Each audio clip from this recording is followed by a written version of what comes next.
Well, greetings, everybody, and welcome back. Peter Maravelis here. We have arrived at the fourth and final session of today's forum titled Pathologies of Faith, the intersection of Messianic myth with power. We've had the great pleasure of having Kyle Smith, Yii-Jan Lin, and Jonathan Rauch offering talks exploring the ways in which the mythic roots of Old and New Testament influence contemporary culture and politics. In this final session, we will offer some closing thoughts on the day's proceedings and offer you all an opportunity to ask our guests your own questions.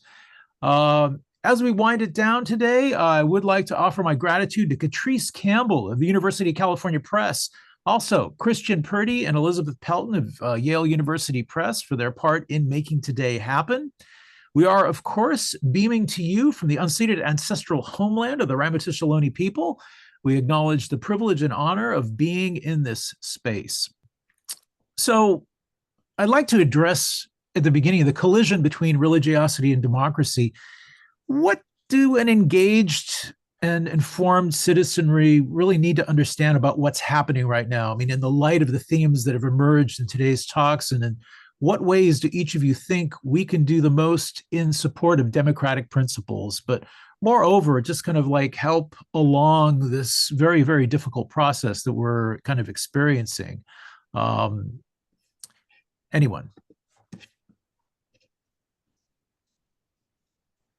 I was the last, and the last shall not be first, unless there's popular demand otherwise. I guess I was first, so I have to be first again. Is that how it works? I mean, yeah, just this was a difficult question. You had shared it with us in advance of one thing you wanted us to discuss. I mean, the thing is that democracy requires a shared reality. And religious frameworks, but not just religious frameworks, others as well, often create a very different epistemological system, right? Very different ways of knowing. It's one thing to talk to a Christian or anybody else who isn't seeking to make claims on you or your life via their politics. I know plenty of Christians, including priests and monks, with whom I can and do have delightfully interesting conversations, even when there are points of disagreement. But the problem for me is when it goes beyond reasoned, respectful, and rational debate about policies. And those conversations, you're asking us, what can we do? Those conversations to me almost become impossible, because it's not about having a policy perspective that you can explain and defend, even if I happen to disagree with it. It's not about that. I mean, to be disinformed is very different from being misinformed. Misinformed is just bad facts, but disinformation isn't just about bad facts, but also about building disinformation, about building identities, about building emotional attachments. And I think that that's kind of the problem, right? If somebody's got their whole identity built around believing that vaccines cause autism or that 5G cell towers are controlling us with brainwaves, then no amount of data suggesting otherwise is going to be convincing, because you're asking them to relinquish not just an incorrect belief, but an identity. So I'm not really sure how to engage with that. If you are having the conversation, maybe start with some curiosity about why they believe what they believe, which isn't contemptuous, but more sort of curious. Maybe that's an inroad.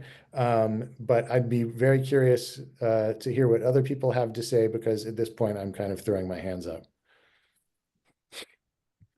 I don't know that I'll offer any answers to the latter half of the question, but what I would want us to keep in mind, especially as I'm particularly in an apocalyptic frame of mind and thinking about the book of Revelation and its influence in American identity and history and interpretation of who belongs and who doesn't belong, is that the model for Christian understanding for centuries is not democratic, right? So we are not working with an understanding from Jesus, an understanding from any of the Pauline corpus, or understanding particularly in Revelation that we are dealing with a liberal democracy. I mean, for one, of course, it's anachronistic, but on the other hand, there is a longing for authority, right? Longing for retribution in the sense of justice, in looking for a theological and sense of satisfaction at the end. That's what we have apocalyptic genre for, and eschatological thinking and fulfillment of prophecy. So that becomes highly problematic when you lay that onto, that kind of theology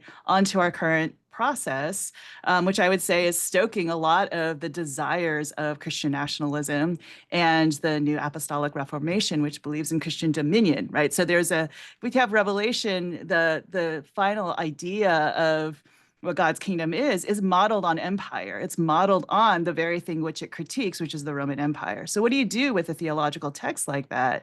I think that's highly problematic. And there's a history of from discovery, European discovery, to settlement and colonization, of the understanding that Christians can, through the centuries, live action role play the Israelites and everybody else into the new promised land. And I think that we're continuing to see that conviction that that is the case when we have a president that's now understood as the fulfillment of prophecy. And so I would say that that's one of the stark differences in worldview that Professor Smith has brought up, and how do we engage in that? So yeah, I mean, I think it's hugely problematic, and I do think we see that collision between those two things. Yeah. This is a question I approach very directly in my book, Peter. And the tack I take is that a lot of things may call themselves Christian, including, the Seven Mountains Mandate and the New Apostolic Reformation, and Christian nationalism and those other things. But that the fundamentals of the teachings of Jesus, at least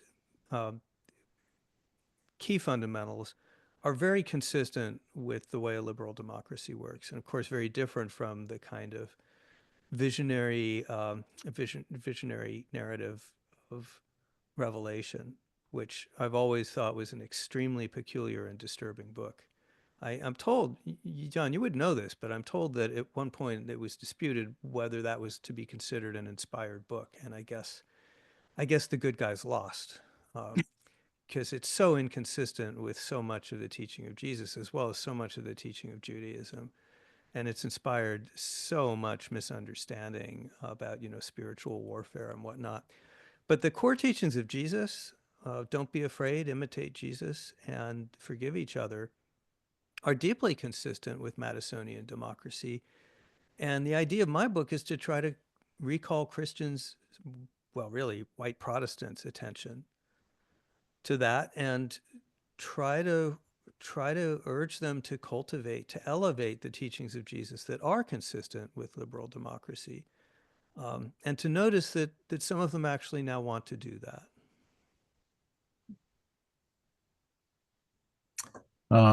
Professor Smith, did you have any kind of response to that? Yeah, I mean, I guess I would say that, from my perspective, just as a historian of late antiquity and the Middle Ages, that it's difficult for me to see from a historical perspective how the teachings of Jesus, which we might align with secular liberalism, that's fundamental. And it kind of goes back to the answer that I was giving before, is that once an identity is established that is connected with, and John, you wrote about this in the book, about how evangelicalism becomes a stand-in for conservative politics, or for all of these other conservative markers, that you've taken it out of a theological conversation, and now it's not a rational conversation that can be had about points of theology or points of policy or points of politics, but maybe you're asking them to relinquish who they are as as church members, as Americans, as people, and that becomes, I think, incredibly difficult to make that case. But I would be the fish out of water here in speaking about American Christianity, also speaking about anything in terms of more contemporary interpretations of biblical texts. Most of the people that I study have been dead for over 1,000 years, so there you have it. Yeah. Well, I'm certainly the fish out of water here, because I'm not only not a Christian, I'm Jewish and an atheist, as well as gay, as I point out frequently. So you don't get much more of an outsider than that. Yeah, well, I think, Kyle, what people like Russell Moore tell me might happen. No one says it will happen, because this is The church has gone, the white Protestant church in contemporary America has gone a long way down the road toward what amounts to a merger with the Republican Party. But one result of that is that it's shrinking pretty darn quickly. As it gets sharper, it also gets smaller. A question I was asked yesterday by a podcaster was, so, it's legitimate for Christians to have worries about public policy, and don't they need power to get those things passed? And I said, yeah, but what's the price of that power? And if the price of that power is abandoning the witness of Jesus Christ and behaving and embracing political leaders who are the very opposite of that, well, the price you're going to pay for that is being seen as hypocritical by the public and by Christians, and they will drift away, and they are drifting away. So people like Russell Moore say is that if there's a revival, it's not going to be changing the minds of, the most political people in the pews. It's going to be more of a bottom-up infusion of people who are of younger people who are dissatisfied with the existing churches. It'll be church plantings. He says this is the way Christian renewal has usually happened, from the bottom up, when the organizational church, the institutional church, gets corrupt. And I can also tell you that a lot of pastors will be allies in that process. They are very unhappy, a lot of them, with the direction the church has taken, because they want to preach the gospel. And they have parishioners coming to them, on Monday morning, bombarding them with emails saying, you don't get it. This is a culture war. This is no time to turn the other cheek. 42% of them told pollsters a couple years ago that they were seriously considering leaving the pastorate within the past year. And the number 3 reason for that, after only the first 2 where I don't remember, but they were like, low pay and high stress. The number 3 reason was politics and church. So a lot of them are also ready to try to steer back toward the gospel. The question is, can that attract people who have been abandoning faith? Can I just jump in here? Please. But I think what we're discussing is an essentialized form of Christianity, right? And I would say, is Christianity ethical understanding of these theological teachings, or is it based on creed? And I would say that I think you would find people on both sides of that divide, and to say that to some, they would say, I have said this, or I have made this confession, and this is my personal, Lord and Savior, and that is all. And it doesn't need to be an ethical way of life. And I understand, of course, there's going to be pushback to that, and that you would say that's not consistent. But I think there are also teachings of Jesus that would be less palatable than what we might find in the Gospels as well. So I don't know. I feel like we're reaching for an essentialized Christianity that I don't know actually exists. And part of it is Christianity is the Christians, right? And so how do we, I guess, boil it down to whatever, and there may be definite disagreement about what that may be, whether it's ethical or creedal or something else, and how it functions. And one thing I would bring up as a further topic is, in your discussion, John, of the comparison between Jesus and James Madison, when I think of both of them, actually, sure, we can speak of forgiveness, not being afraid, tolerance, equality, etc. But I think one thing that isn't discussed is the assumed who belongs to the human race and who is ontologically belonging, right? And so for Jesus, he may have these deeply ethical, compassionate teachings, but at the same time, we have the assumption of a slave economy, right? And so there is not a questioning necessarily in any of the parables that he gives, or the people he commands, of questioning whether enslaved people belong ontologically to the human race. And that was questioned in the ancient world, along with James Madison, who has the self-possession for democracy and self-governance, certainly not anybody who is not white, right? And so how does race and enslavement function into these things are huge questions, especially in American history, of taking those into account. So I'd be interested to hear how you see the intersection of those particular things. Well, of course, James Madison was a slave owner, although he gets less grief for it than Jefferson because he was less overtly hypocritical about it. George Washington was a slave owner. Paul specifically allows for slavery, if not endorses it. as does the Jewish Bible, as did Roman society. And of course, as we all know, Christianity was on both sides of that issue, including the wrong side. The Southern Baptist Church split off so that it could endorse slavery in the name of Christianity. And so, you know, as a gay man who grew up in a world where you could not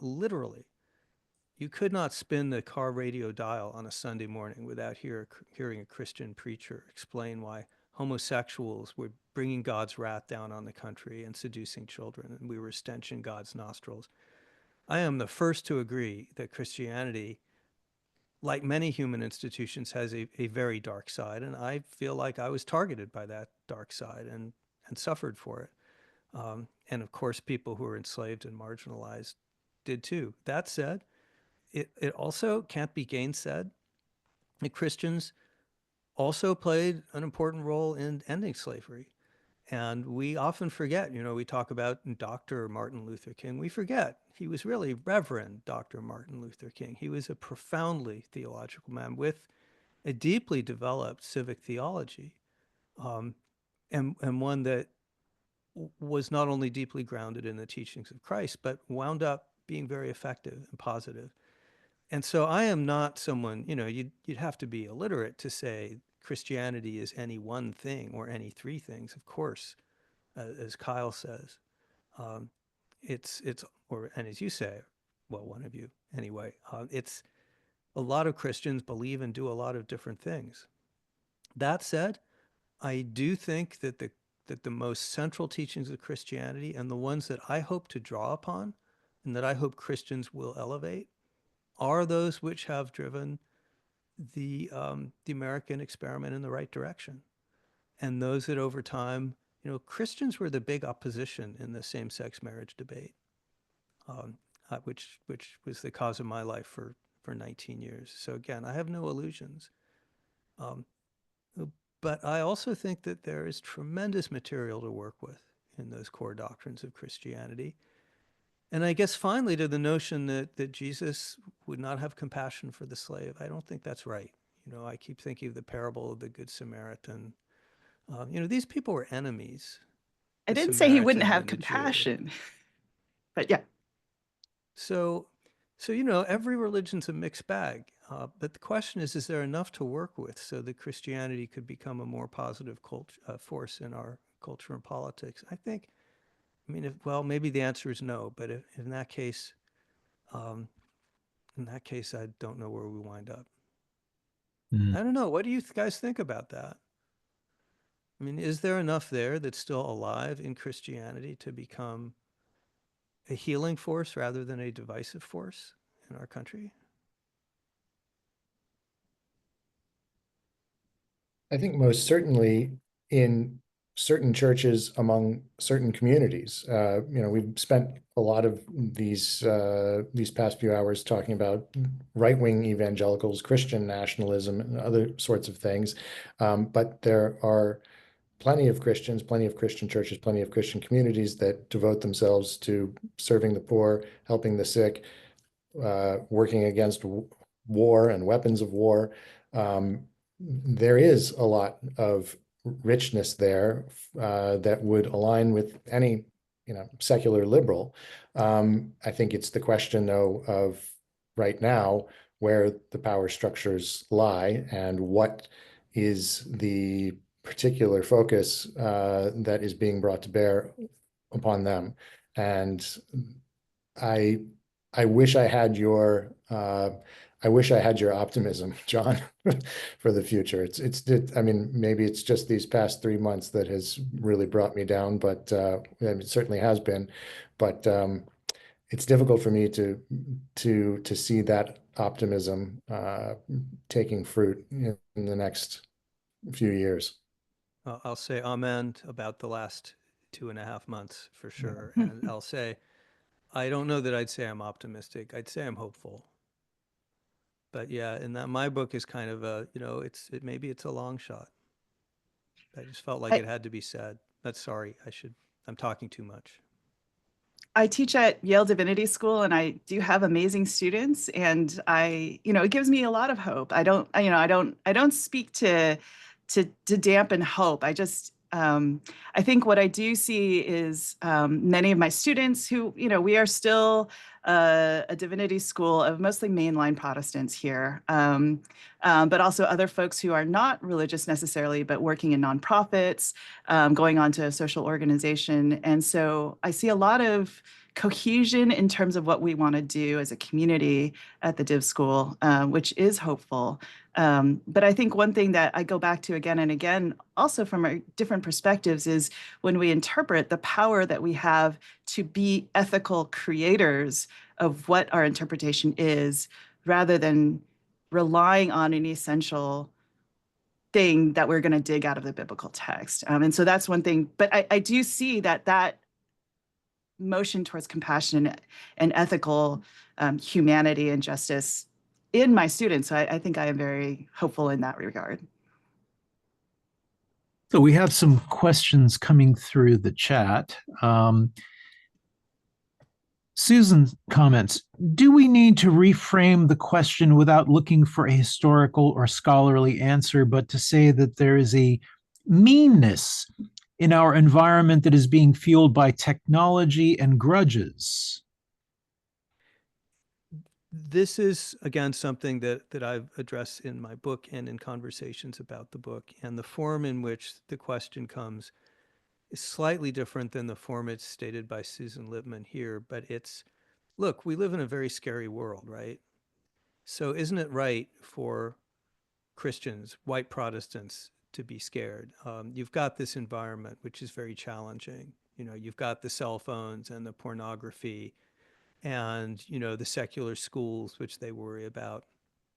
And what do we do about the environment, technology and grudges and all that? And the way I come at that is, it's always hard to be a person of faith in a secular society, especially a secular liberal society where the only constant is change, constant economic change. Science is always pulling the rug out from under you. You never know what will happen in the next election. And there is a kernel of truth. It's not a big kernel, but there's a kernel of truth in the post-liberal critique that says you can't even really be a person of faith, family, tradition, or nation in a liberal country which so values consumerism, individualism, and constant change. But then what I say is, so look, these things out there, these scary trends, the culture, the rapid disorienting change, these are always there. And the question for Christians, it seems to me as a non-Christian, is what attitude does your teaching encourage you to bring to that scary world? Is it an attitude of maximizing the fear, doubling down on it? Voting for demagogues who say, I will protect you, and demolish the other side. Someone who speaks of a whole category of people as vermin, and who says that they poison the blood of the country, and that he has never prayed because he doesn't need. I could go on and on. Do you approach the world that way? Or do you view your Christianity as counseling you toward calm, toward remembering that God has a plan for you, and that your first mission is to the next world, not to power in this world, but power in the next world? Jesus, there's one of the great parables that people reminded me of is Jesus and the disciples are on a boat, and a storm comes up, and they're all in danger of sinking, and it's really scary. And the disciples go to Jesus, who's asleep, and say, save us. And he wakes up from his sleep, and all he tells them is, be calm. And of course, that ship in the storm is metaphor for us, our lives on this planet. And Jesus's response is the Christian response, which is, of course, it's a scary world, but he counsels calm and patience and deliberation. And those things are really hard. But that's to me, that's kind of the role that I would hope Christianity would emphasize.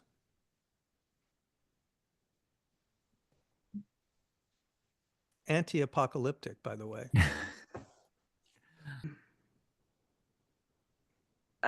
A matter of speed, right? In a lot of these cases of what the debates and the sense of grievance and wanting to have revenge and all those impulses can be intensified through the speeding up by technology and the rapidity of communication, right? And so I wonder if it's, yeah, we could put aside the framework and with which we're looking and focus on that advance alone as intensifying all human reaction to a point where it's become highly problematic because it's instantaneous. And so slow thinking, right, which is another thing to study, right, is another possibility to bring in along with theology, along with what John and Kyle are also talking about. I was thinking right before you said it of slow thinking. Yeah. And that is one of the reasons why the only social media platform that I still like is Instagram, just because it's mostly the people that I like to follow, and it's just images. I don't have to read any text, and it's not this constant immediate debate or this expectation that you are able to bring forward a fully formed thought with the snap of a finger. So yeah, I think it's very difficult when everything is all around us all at once and constantly coming from 19 different directions of how do you respond reasonably and rationally in a means that you can actually have a conversation with somebody rather than put something in a tweet or put something in a comment on an article or whatever it happens to be, that if it fits on a bumper sticker, it's probably not that thoughtful. I suppose I would just have to leave it there. Some final reflections from each of you about the day's proceedings, things that may have emerged in your mind as we've been kind of bouncing around from session to session. I would just like to thank my two other co-panelists. It was really wonderful to have the opportunity to read both of your books in advance of this. And I learned quite a lot and thought very, obviously two quite different books, but one ends up spending, maybe I'll speak for myself here, but one ends up spending a lot of time in a particular thought world, and to then be reading about what's going on in contemporary evangelical politics from John, and then from Yii-Jan, to be seeing these interpretations of a biblical text that I have only known in much more ancient past, but to see the more contemporary American understandings of those texts, it was really enlightening. So thanks very much for the opportunity to read your books, to think slowly with them. Yeah. Yeah. Likewise, really an honor to be on this panel with both of you. And thank you, Peter, for doing that. And I really liked what John had said earlier, that maybe not optimistic, but hopeful. And I remember activist Miriam Kabe, and her words are, hope is a discipline, right? And so thinking of that as a religious discipline of having hope and being hopeful regardless. So. Yeah, well, I echo all of those things. I think it is objectively true that the teachings of Jesus are a lot closer to James Madison than they are to MAGA. And that doesn't mean that Christians will be good Christians, because so often they haven't. But it does give them and us something to work with.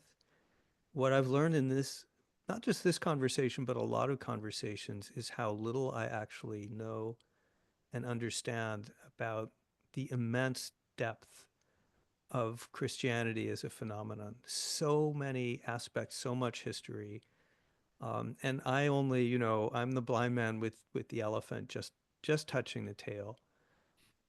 And sessions like this one and many others remind me both how much I have to learn, but also how much there is that I, as a secular American, fail to appreciate about the importance and value and potential of the Christian tradition, if mobilized.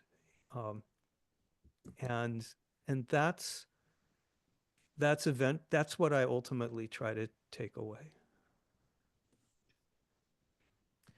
Well, as we wind down this remarkable day, I'd like to offer City Lights' gratitude to the three of you for gracing our halls. It has meant so much to us, lending your expertise and your erudition to our forum. And of course, thanks to all of you in the audience for sticking through and joining us.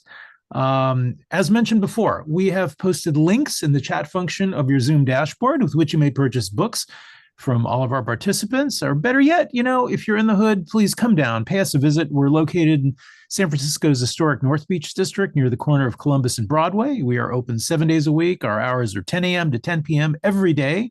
We are, of course, one of the great browsing bookstore experiences of all time. We'd love to see you. Today's event has been made possible by support from the City Lights Foundation, fostering an active engagement with books and literary culture through our public events, our publishing program, and our educational outreach, all dedicated to sustaining a vibrant community of readers, writers, and independent thinkers. So long, everyone. Take care, stay strong, be kind to each other, and we hope to see you all again soon. Thank you, Peter. Thank you so much.